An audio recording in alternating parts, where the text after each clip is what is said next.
Morning everybody and welcome to today's Sunday Q&A. Normal service has resumed. I'm back in the house. I think I might be stuck in the house today because it's pouring down with rain. It's Saturday, but do you know what? That suits me. I kind of like rain, heavy rain, because it gives me an excuse to not feel guilty about going out and doing stuff. Does mean I have to go and do it tomorrow, but lovely. So, the big discussion this week has been on filling up. Should you fill up? Shouldn't you fill up? Is it more economic if you fill up more often? Do you get more breaks? Or does it take time out of your working day? So, this is what you guys said. Leachy says, I fill up half a tank at a time.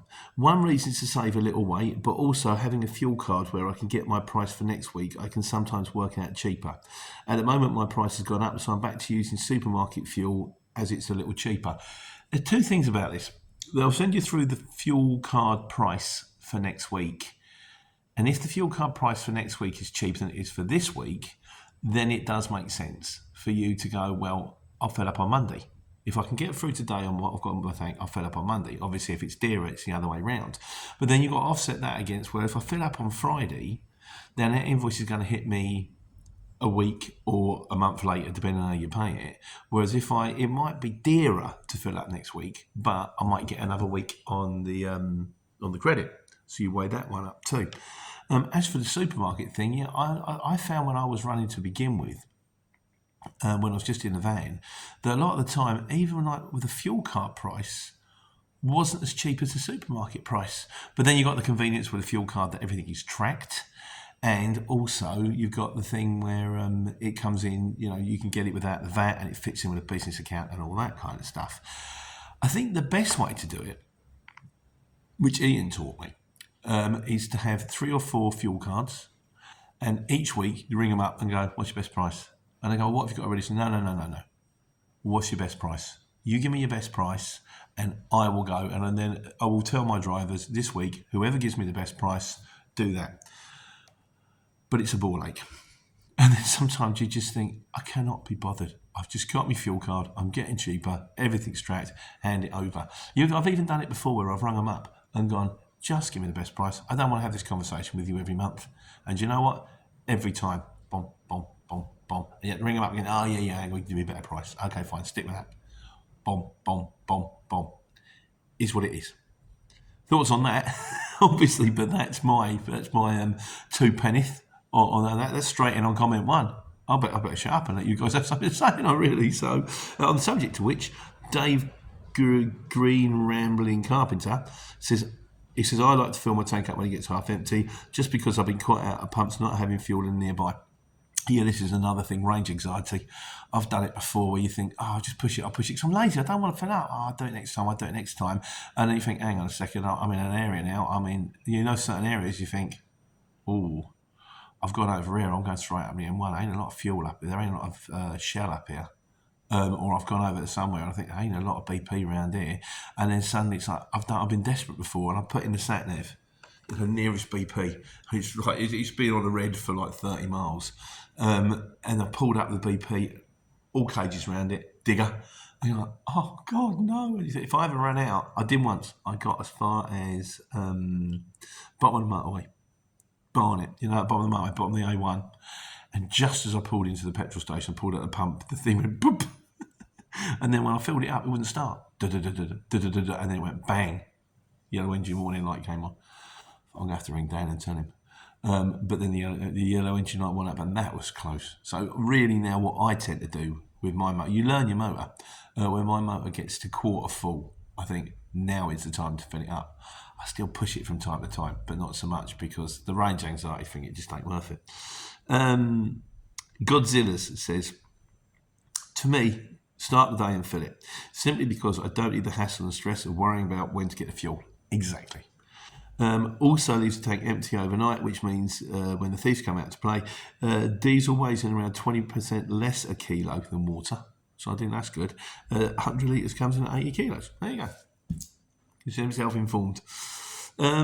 User Droid's name says, it depends what you're doing. It depends what you're doing and where. Remember, it only weighs the full amount when you fill it.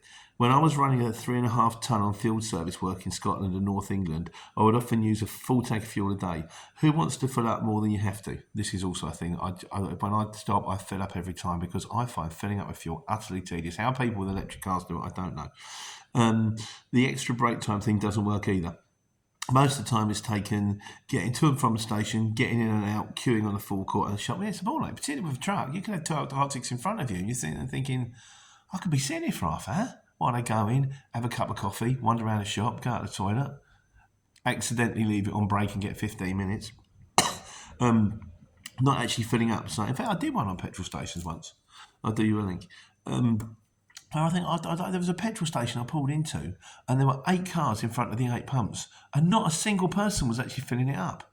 They're all wandering around the shop. It's not a gift shop. You don't have to get your chutney soap candles, are you? Just get your fuel and go. You queue in the forecourt, not actually filling up. So if you have to do it twice instead of once, you're losing more time than you gain by short filling. Personally, that's my philosophy, not everybody's. Jim on the Run says, I never fill the Merc up because it pours out over the place due to bad seals. There's an answer to that, Jim. It involves replacing the seals. But I know I used to have a Frontera, and if you filled that one up, I don't know my Frontera. I crashed it into the back of a van because I couldn't be bothered to demist the windscreen. I thought I'd follow the taillights car in front. No, it was a bad idea. I was younger then. Obviously, it was a Frontera. And if you filled it all the way to the top, the plastic pipe at the top would just sort of leak out. I told the mechanic, he said, don't fill it all the way to the top then. It's a Tommy Cooper joke, isn't it? Go to the doctors. I went to the doctors, I said, it hurts if I do that. He said, well, don't do it then. Not my favourite Tommy Cooper joke, but there you go. Steve Campbell. Oh, yeah, because in the old days, what I used to do, you could go into Tesco's or like Asda's and you could fill the tank up and they would take £1 out your account. And then they'd take the full amount a couple of days later. And I said, does this still work? Well, apparently not. Steve Campbell says, no. He said they take £100 up front now at pay at pumps. And Dale Steele says they stopped doing the pound check years ago. Now they charge £125 at Tesco's. So what happens? You're going to pay at pump. And you're only going to put £30 in, and they take £125 out of your account, and then 2 days later they refund you like £95. What if you haven't got £125 in your account? What if you, help me out with that one, guys. But that seems a bit like they can get all your money, have it in their bank account, gathering interest, and then give it back to you 2 days later. Dirty, evil Robin. And Hong Kong Fooey says. Oh yeah, he says, here's one quite like this. He says, van in for major service, given a loaner. Had a job booked, so I filled the tank just enough to cover the journey. Job gets cancelled at collection. The Darwin Award goes to... Mate, that's fair enough, isn't it, really? I mean, certain things you can't see. There are certain unforeseen circumstances. Can't blame you on that one. And final word on this one goes to Paul Oldfield, because he asked the question in the first place. He said, it's all good for me, Peter. He said... On the security side of things, the fuel bandits very seem to go around by themselves. They're normally in twos and they're probably all packing. So yes, I would not lock my full tank for minimum damage or get out of the vehicle. I would try to drive off, however, as long as it was safe to do so. Yeah, because apparently what they do is they get pumps. They'll put I was like, how do they drain it all out with a siphon? Apparently, no, they've got a pump. They'll put it up in a van. It's all kitted up, ready to go. Get the fuel line out. Put it in the tank, turn the pump on, and then off they go. It's never happened to me. I hope it never does. We've had diesel nicked up at the yard before, but that was few and far between. It wasn't too bad. So we got the wise guys now. I've got a question for the wise guys. I can't remember what it was. Come back to that. Wasi Musad says, right. Hi, what is a bonded courier, i.e. to Europe? Now, I'm guessing bonded has got something to do with like bonded warehousing, which you tend to get around Heathrow, which I think means like it's to do with them. Godzilla's might help me out with this one. It must be to do with like the airside thing. So gear comes out of the airports to what is presumably a bonded warehouse, and I don't quite know how it works. Help me out here, guys.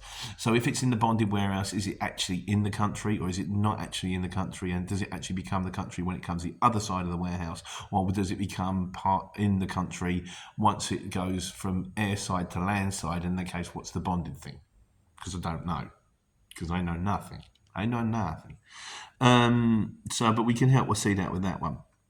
Also, Leachy said, I did a job on Monday, because we'd done festivals, did a to Goodwood Festival of Speed. Luckily, I was the only one to meet the lads, had to meet the lads at the car park, because we're coming on the festivals in a minute. But he says, I've got a question to ask about insurance, and this is a good question as well. Once again, don't know. Know nothing. As we all know, we have to have goods in transit insurance, hire and reward plus public liability. Is it true that most people who use their own cars working for big logistics companies just use normal car insurance? How is this fair? And is it the case for people who deliver food to supermarkets? So you know the mob, the part-time mob, and I'm sure Amazon have got this covered, where they'll rock up because there's Amazon Relay, which is what we do with the vans, and there's Amazon something else. And it could be up to like 40 parcels a day, and they'll rock up there, and it's just people trying to earn a bit of extra money, or mums that sort of, take the kids to school, or dads that take the kids to school and have to pick them up in the afternoon, but can do like a bit of running around in the afternoon. You've seen them before, they'll rock up to Amazon, they've got the big bags, stick the parcels in, do a delivery in the local area, and away they go. Ain't going to make you rich, but at the same time, money's money. So yeah, let's see if we can get back to Leachy on that one. And I did have a question. Oh, that was it. The longest run. Right, this week, Wednesday, was in a van, obviously not in a lorry, because you could physically not do this in a lorry and a car. And technically, I know it sounds like it's not humanly possible, but to do with breaks and driving to and from work, I did do it, because you work. There's a difference between the time when you're working, and there's a time you can't class your commute to and from work as driving time.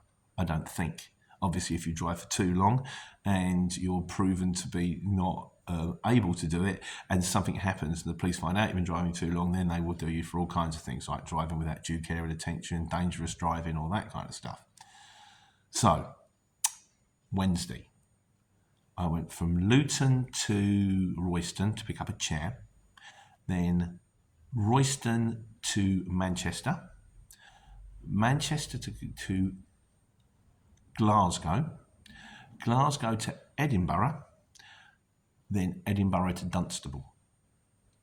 I started at 5:30 in the morning and I got home at 10:30 at night. And I must have driven over 800 miles. Now, I know on the firm we've got Christian, who's one of the Polish lads. He's lovely. There's not been a Romania, I beg your pardon. And he's done Royston to Inverness and back in a day. But I also know a lot of the lads, when they drive home, he told me, he said, when we drive home, we just drive home. He said, it could take me 28 hours and I just drive 28 hours. It's a stop for fuel, cup of coffee, boom. What's the longest you've ever driven, guys? What's the longest you've ever done in a day? And what are our thoughts on this? It's not recommended, is it?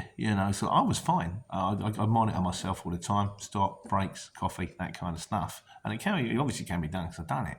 But, thoughts. Fortunately, when I'm in the lorry, I'm on a card, so I can't. And my card is spotless now, except for one day the other day, which is not an infringement because I just forgot to spit it out. So I've got that thing on the dashboard going, continuous brake, you must stop. I'm thinking, I've stopped for the last 11 hours. I just forgot to spit the card out. It was on hammers, don't worry. Right, so what do we got? So questions for next week are, on the Wise Guys, are how do the Amazon mob do it with the insurance on the car?